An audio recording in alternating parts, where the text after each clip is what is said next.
the Ayawaso West Wogon seat. In a historic turn of events in the 2024 general elections, actor turned politician John Dumelo has been declared the winner for the seat, defeating his opponent from the MPP in a closely contested race. Let's speak with John Dumelo, who had been running away from me. Finally, I have him with me. Hey, John. My boss, what's up? Morning. Okay, sorry. Honorable. Honorable, good morning. I beg, just call me John, I beg you. Oh, but why? Hey, Oh, I beg you. no, but you know you can't run away from that, right? Oh, I'm trying to run away from it. Why? Run up with that. Oh. You don't want to be known as honorable? Yeah, I just want to work and make an impact. The people we then call them honorable for MPP inside. We then they lose them a seat. What was the reaction when it came out that you had won? Earlier, you know the oh Charlie be like John Dumelo no win, no he be like Charlie. Yeah. But when it came out that finally you had won it, what was the reaction? Well, anyway, good morning to everybody. When the polls closed at 5, I remember I was on Legon campus, and I was at Liman Hall, and surprisingly or coincidentally, Lydia was also there at the same polling station. But when they just started opening the ballot box, I just left, and I went to our collation center, our private collation center, and the first result I had was from Roman Ridge, and they said I'd won. I was like, okay, cool. Then the next one started coming, and so let's say about 10 polling stations started coming in, and it of course it was very positive. I was winning. I said, okay. Then I started getting very nervous. But had it not happened before, even with the previous elections, like hey. No. Previous election there, Charlie. If one come for me, then 2 for Lydia, 1 for me, 2 for Lydia. So, so then we kept on monitoring, and then we realized that, look, after 100 polling stations, I had won all the polling stations. Wow. Yeah, and, I was leading. But we have 244 polling stations. And so that was when I thought, okay, I'm clearly winning. But, the other thing that popped into my head was, okay, once they see that I'm winning, they'll probably try and rig or whatever. So I was very nervous. And then finally, all the results came in, and, I realized that I've given them a gap of 13,000. So, yeah. Charlie, congratulations. I'm so proud of you. Thank you so much. Well fought race, man. Hard. I'm telling you. Hard. I'm telling you. Yeah, What is it with the... Okay, I've heard a lot of, especially NDC folk, talk about, Reagan, we all know they were Reagan. Even Sami Jemfi had made certain statements. And that thing had run through most of their statements. So we all knew they were rigging. You also just mentioned that you thought that there will be some rigging. What made you think that there will be some rigging, despite your leading? Anything can happen. The point is, at the end of the day, it's the pink sheet that matters. It's the figures on the pink sheet that matters. Now, when you realize that you are losing, you can now find your way and manipulate the figures on the pink sheet, and it's the pink sheet that will be tabulated or be used to finally declare who is the winner. And then if you have any problems, you go to court. But we didn't want to go to any court, and so rigging, we tried as much as possible to stop the rigging from the MP, because we now know how they rig, and based on that, we were able to counter it, and so that was our fear. And so until we're declared, I made sure that, Charlie, nothing comes in. I mean, at a point in time when we were at the collation center, a box full of ballot papers came in, about 2,000, and all of them, of course, was for the MPP. And I must commend our foot soldiers and sympathizers who were there to stop it. I mean, they literally tore open the ballot box and tore all the papers outside. Nothing will enter that collation center. And so rigging is always part of their game. But if all of these truly happened, why didn't you report it to the police, or were there no security presence? Oh, you mean like the ballot boxes and yeah, that's right. Oh, the police were there, but let's destroy it first before you report to the police, because at that point, going to report to police, before you go and report and come back and write statement and come back, now we lose the election. It's just best to address everything there and then later you can do the police report. Let me backtrack a bit. Right. Just before the main elections, with the special voting exercise, it was alleged that Ma Lydia was sharing some goodies, Yes. and she later on came to deny that that was false. Yes. And you were spotted in the video saying that that was pure stupidity, and it was something that was uncalled for. Right. When you saw all of this, did that shake you? Did that make you think that you were going to lose already? You mean when they were sharing the food in the queue? That's right. I mean, no, it's not about knowing that I'll lose. It's about there are laws that have to be followed or abided by, and you can't just people are queuing, and you can't just be there and be sharing food and be sharing other things and hugging them and whispering into their ears, God knows what, when everybody is seated. I mean, that's purely disrespectful to everybody, and so for me, it wasn't about I was going to lose. It's about let's all obey the laws. Let's have a level playing field because, I mean, everybody can be dirty, but let's all have a level playing field and let's all abide by the rules and let's all follow the instructions of everybody. And But so people had also felt like, but you jump, it's a strategy. I mean, yeah, when it comes to, it's just like playing football. Someone yes. will want to dribble his way through. Someone want to score with long shots.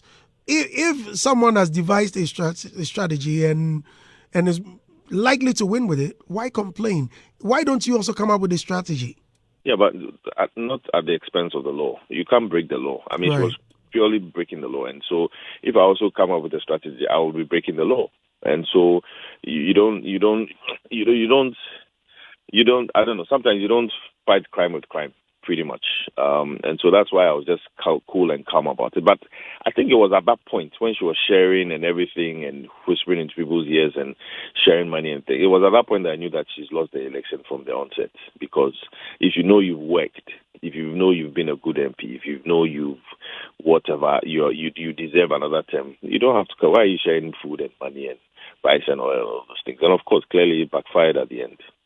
John Dumelo, before I let you go, you mentioned earlier in our conversation that, you just don't enjoy the honorable thing, but you are here to make an impact. Come to think of it, which impact do you think you can make with this newly elected parliamentarian? Well, it's first and foremost representing my people and representing the constituents of Ayawa SOS, which is very important. And they have so many needs, Like what? Water issues. There are a lot of places that are dark, sanitation, and so on and so. I mean, the youth need employment and so on and so forth. So there are so many problems in Ayawa. So even though some people think that it is the most elitist and the most developed constituency in the country, but there are so many problems. And so the impact is after the 4 years, people should be able to sit down and say, "Oh, John tried."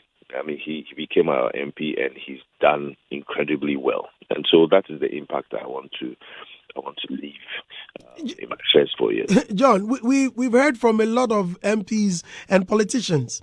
Oh, when I'm voted for, I'll do A, B, C, D. Yet they go there and the usual. What shows you make a difference? What will work for me is the mistakes of the past politicians.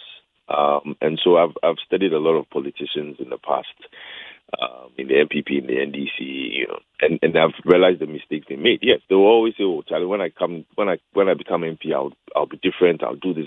But mind you, 4 years is just the day after tomorrow. We all don't have time. We all have to work, and it is by making that impact. Because judging by the results that came in, you can't fool the people all the time.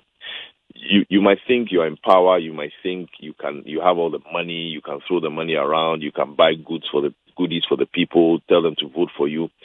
But if they don't want to vote for you, they will not. They'll collect the things and they will not vote for you. And that is the mantra at the back of my mind. I don't want to be that kind of MP that when I'll disappear, then election time I'll come around and be sharing rice and oil and all those things. And besides, when I started campaigning, a lot of people said, "Oh, it's only because of elections.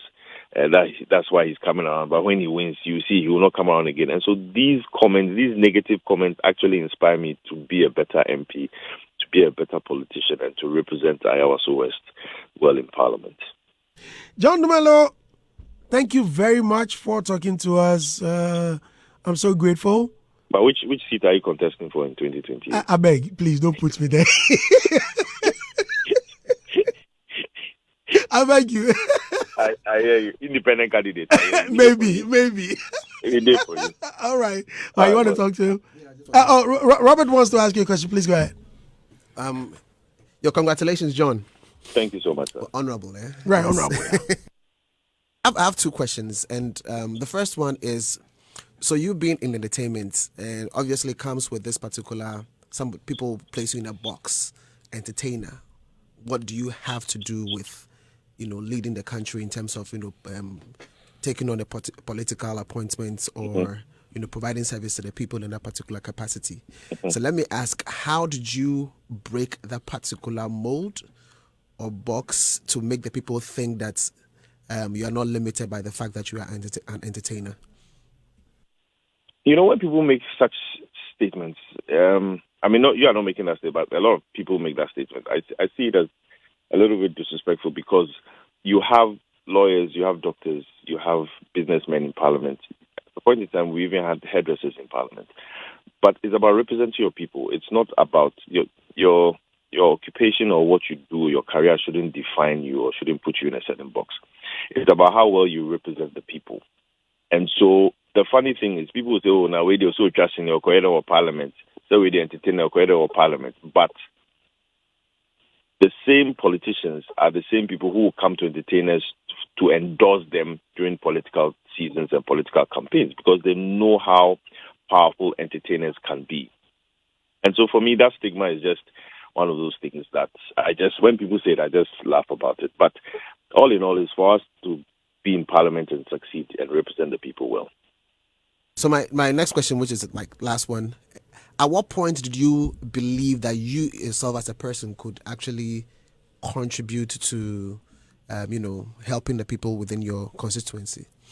I think it was after the 2016 elections when I had campaigned around the country with President Mahama and some other celebrities. I think it was after that I realized that, it will be very important for me to also represent my people in Parliament, because by that time I'd gone around the country, I've seen what the reality on the ground, I've seen what the people need, I've seen what they don't need, and so on and so forth. So I think it was after the 2016 elections that I realized that, I would want to be a member of Parliament.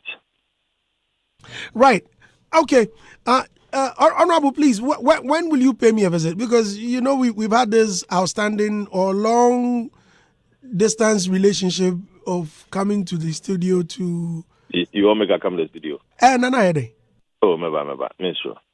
Hey, John. But I know probably me the terminal hotel and no our pump for January 17th. Congratulations, my friend. Thank you, Congrats, man. So I'm proud Thank of you. So much. Thank you right. so much.